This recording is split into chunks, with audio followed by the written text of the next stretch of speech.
Hola, ¿cómo están? Hoy vamos a hablar de la psicología de Maul. Muchos lo conocen como Darth Maul de cuando era un Sith, pero recordemos que fue desechado, fue usado, fue partido en dos y ya no es un Sith, pero sí es un villano, es un actor del lado oscuro y que para hacer este análisis de psicología me basaré en los diferentes arquetipos que su personaje ha encarnado. ¿Qué es el arquetipo?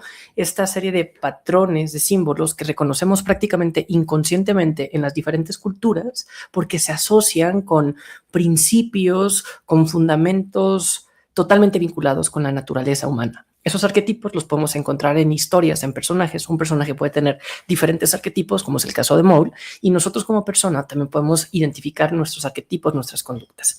El primer arquetipo, de hecho, cuando lo creó George Lucas en 1999, él dijo en una entrevista que él tenía el peso de querer crear un nuevo villano, porque muchas veces se dice que las grandes historias dependen de la grandeza del villano, pero tenía la sombra literal de haber hecho a Darth Vader y pues era muy difícil superar eso.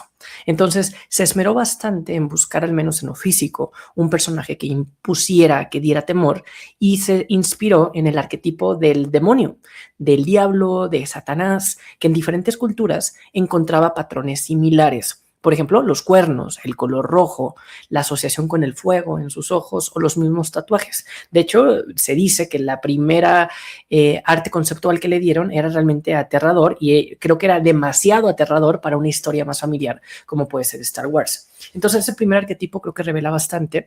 Después, muchos fans nos pudimos quedar con un extraño sabor de boca porque no profundizó tanto el desarrollo del personaje. Fueron escasos minutos los que estuvo en pantalla y termina muriendo por un Padawan, pero a partir de ahí él empieza con otro tipo de arquetipo, que es el del guerrero, en donde encuentra el sentido a través de la lucha, de la batalla. Y es que aquí vale la pena recordar un poco cuál fue su origen. Él, datomiriano, fue robado, ¿no?, de la madre Talzin por Palpatine para ser entrenado como Sith, y fue el primer Sith que se reveló a la Orden Jedi. Entonces tiene una figura mesiánica porque él realmente demuestra que ha habido una oscuridad patente, pero a través de la sombra. Por eso el nombre de la amenaza fantasma puede tener tantos trasfondos. Él estaba ahí presente y si hubiéramos profundizado, no sé, tal vez con el acólito, con Dark Plagueis, incluso antes con la Alta República, pues nos hubiéramos dado cuenta que la sombra estaba latente, pero no había pasado ese grado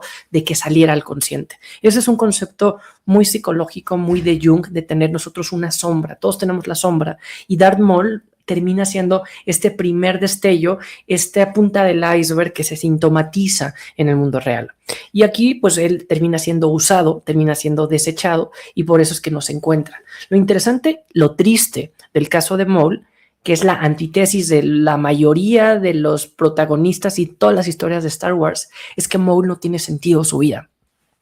Si vemos el arco de cualquier viaje del héroe, de Luke, el mismo Anakin, de Ezra, de Ahsoka, Din Djarin, nos podemos ir a diferentes tipos de personajes. Sus arcos es justo porque encontraron, o sea, porque tal vez saben que buscan un sentido en su vida, tal vez no lo encuentran tan fácil, pero tienen estas llamadas, tienen estos maestros, tienen esta aventura, vencen sus miedos para tratarlo de encontrar de alguna u otra forma, y pueden ser sentidos de vida que cambian. El de Luke primero era el heroísmo, primero era la aventura, cuando salir del planeta, estaba aburrido, un adolescente, después fue el heroísmo, pero ya como maestro Jedi quiso crear su propia orden, no funcionó y se va al exilio, ¿no? Entonces, los buenos personajes como Luke, como Maul, tienen diferentes arcos y son arcos congruentes.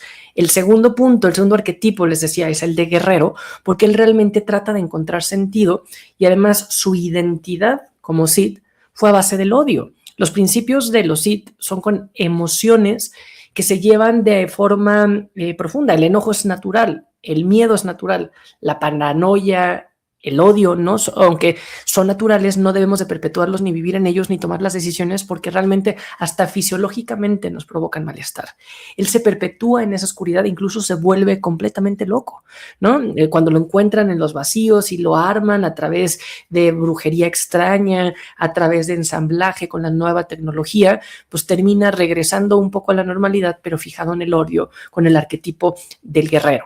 Esto también podemos ver el arquetipo del huérfano, desde el hecho de que es robado para ser inspirado en la psicología Sith y en el odio Sith, y después es desechado y en los bajos mundos tiene este arquetipo de no tener una identidad, de no tener una figura paterna, ¿no? Lo más cercano fue Palpatine y realmente ni siquiera tenía un genuino interés de él como persona, sino que lo desechó cuando cumplió su meta. Y yo creo que el arquetipo por definición, y lo que vamos a encontrar mucho en su serie, es el arquetipo de la sombra. Una sombra que está latente, una sombra que no es ajena a nosotros como persona, en donde él se desenvuelve en esa sombra.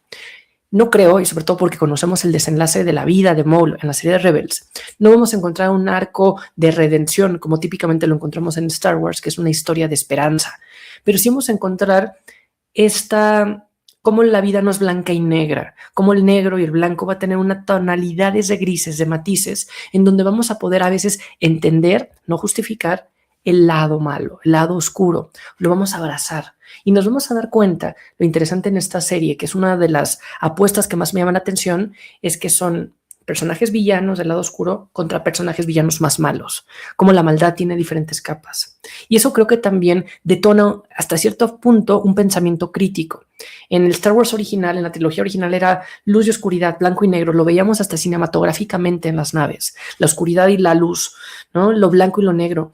Hoy en día, y sobre todo en series como Andor o ahora como esta del Señor de las Sombras, pues vamos a explorar la sombra que existe alrededor de Maul, en donde incluso lo vamos a encontrar después en Rebels, roto, desesperado, cansado, sin sentido, pero que sí busca trascender, va creando sus propias organizaciones. Algo interesante en la lucha de Maul es que él pelea en lo individual contra instituciones, y eso en una mentalidad capitalista estructural incomoda bastante.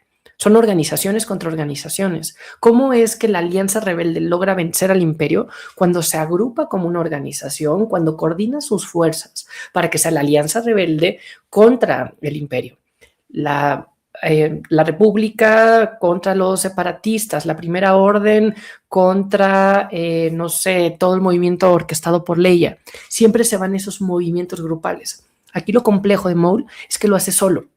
Evidentemente vamos a ver el desarrollo de las organizaciones criminales, de cómo va a buscar alinear objetivos de diferentes malos para estar en común acuerdo, pero algo que creo que ejemplifica la luz que existe en esta oscuridad, por lo que puede ser medio gris, no por justificarlo, sino por entender un poco su patrón, es que va a buscar una aprendiz, ¿no? Va a buscar un aprendiz que la vamos a encontrar en Maul y que también lo vamos a encontrar después en la búsqueda que va a tener con Ezra.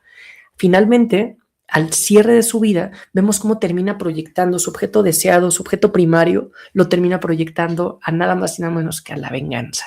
La venganza de la figura. Es muy fácil cuando uno tiene una narrativa muy simplista, muy infantil, pues querer echar culpas en lugar de asumir nuestras propias responsabilidades. Aunque hayamos sido víctimas de las circunstancias, siempre tenemos un poder de decisión y debemos de tomar riendas de nuestra propia vida. Él tal vez lo intentó hacer contra Ahsoka, al saber de la Orden 66, en las órdenes criminales, pero siempre privilegiaba su beneficio al colectivo, ¿no? Por eso nunca tuvo estos reconocimiento de héroe. Pero al final, en su narrativa, encuentra que va a echar la culpa y que el villano de su historia es Kenobi. Por eso termina fijado en esta sensación que así fue enseñado como Sith, de dejarse dominar por sus pasiones. En lugar de tú controlar tus pasiones, déjate dominar por tus pasiones. Un poco como hizo Anakin en la caída de episodio 3. Nunca fue esclavo, nunca fue libre, fue esclavo incluso de sus propias emociones. Palpatine orquestaba este grado de manipulación y con Maul llegó a este punto en donde ni siquiera intentó seguir adelante y lo quería desechar. Y Maul termina su vida obsesionado por la venganza. Y cuando por fin tiene a Kenobi cara a cara y que no tiene algo más que seguir, pues va a terminar su lucha, va a terminar su arco y su vida desde la oscuridad.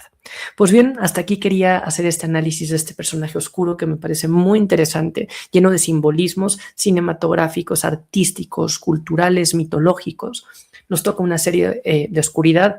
Nuevamente se llega a la propuesta de que es una serie del lado oscuro. En The Acolyte fue una mezcla de diferentes cosas. Aquí al parecer lo tendremos. Díganme cuál es su impresión sobre esta serie. Díganme qué piensan. Denle cariño, por favor, a este canal. Gracias por suscribirse, por darle like, por seguir en las conversaciones. Quieren que haga el análisis de otro personaje, adelante. Y pues bueno, ya saben, aquí Marco, su amigo, psicólogo en Coruscant, listo para otro tipo de análisis como este.